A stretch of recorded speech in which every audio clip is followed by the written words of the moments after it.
Yeah, so again, we have the involuntary REC and voluntary REC market. The involuntary REC market is regulated by the local governments that require the REC and driven by the RPS, the renewable energy standards. And every state has its own requirement and standards. And also there are things that are traded in between the states, of course.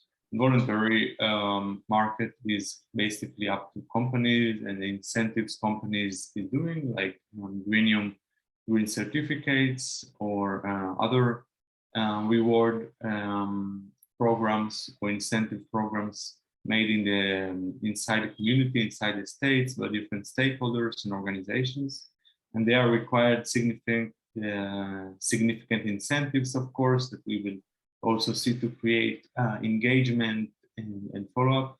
And a voluntary market also grows with the compliance market. It means that as long as there is more clearness on what's possible to do within the voluntary market from the regulator and the compliance side, also develops. So examples of the voluntary market, for example, you have Walmart that plans to be 100% renewable as a campaign, 100% renewable by 2035. In order to do that, that's why they buy a significant amount of RECs. They sign those PPAs with producers to get a certain amount of RECs annually, and they increase that percentage every single year until eventually they reach the 100% renewable rate that they want to get to by 2035. Tesla in the first quarter of 2021 had a revenue of $518 million just through selling credits. The way that Tesla makes money is they gain credits for every zero emission car they make. And in the US, there's regulatory systems that require a certain percentage of zero emission cars in each, after a certain amount of cars are produced.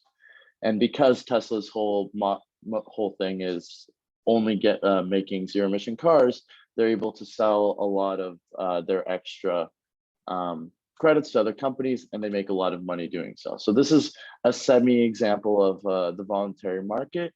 RECs can be used in a very similar way, and it can be very successful. So here we see the compliance and voluntary market growth from 2010 to 2020. We see the trends are growing, and there is more compliance. Also, the voluntary market is growing. We see in the right side the states where the voluntary and the involuntary market are applied and traded, and the gray ones are stated still direct and compliance for the voluntary market is not applied, not clear. And there is definitely still a lot to do on that side in order to develop the market further.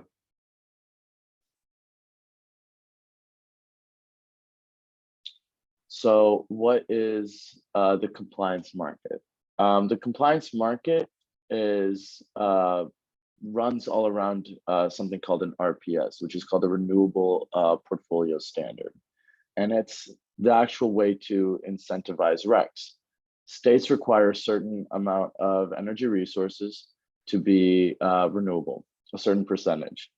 Across states right now, 3% of electricity usage has to come from renewable energy. That's on average in 2020. So far, the goal is to make it 60% by 2030, but that is what a RPS is, and that's how they initially incentivize to get RECs.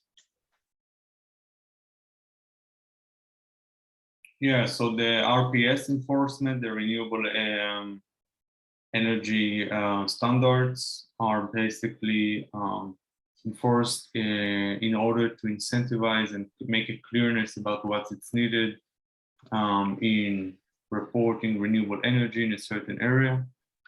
And there are some requirements for solar PV, rooftop. We see the type of installations being installed in different areas and helps to verify the utilities and different sources available and plan the energy in a better way.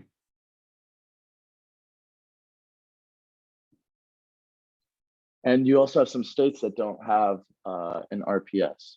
For example, Florida. So Florida is one of 13 states that doesn't have it, but there's still a rec market for it because Florida has some tax incentives for solar energy powered properties.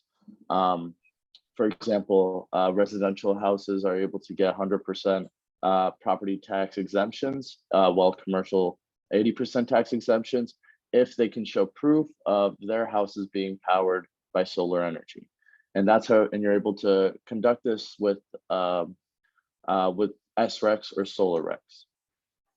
And as we can see from the figure to the right, the utility scale and the solar capacity is increasing ever more, and the market will only get better from here.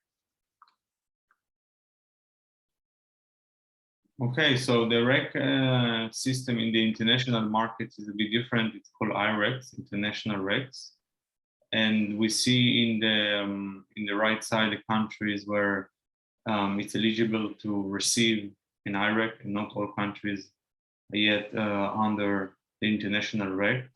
And we have a standard for a non-profit organization that calls IREC standard, and that helps to regulate the database to see that where it's being certified and what countries and what information is being given for the renewable energy recs. So there's still a lot of challenges in the rec market. We discussed earlier that there's a possibility of double counting, especially in the voluntary market. The compliance market is a little bit more regulated and it's a little bit harder to do that, but it is very centralized. It's centralized and there's lots of moving parts, governing bodies, and it makes it really tricky. It's not global and many countries haven't adopted recs, and the market is still relatively small as of 2022. And it poses a lot of problems in the rec market. So what we do in Greeneum, and we will show it more in the coming webinars, is basically developing a different paths, proof of energy transaction, APIs on the cloud and on the customer side that helps to meter the energy, helps to verify it, and also register the rec directly on the blockchain. We transferred peer-to-peer. And we will talk about it more in the coming events, but there is ones available for each type of renewable energy, and you can read more about it later in notes. So yeah, Greeneum has a lot of solutions to the problems that we discussed. There's a global database that's being put in place, software services like the PET, to validate electricity production and consumption instantaneously. With all the proper documentation, it's easy to send the correct information to local governments and obtain RPS certification with smart contracts. It's very transparent and secure with our blockchain technology. And of course, it provides live representation of supply and demand for the rec. So yeah, thank you everybody for joining. I hope you guys learned a lot about the US rec market. We even dived into the international market a little bit. And yeah, we hope you guys learned a lot. Thank you very much and see you on our next webinar. Stay tuned. Bye-bye.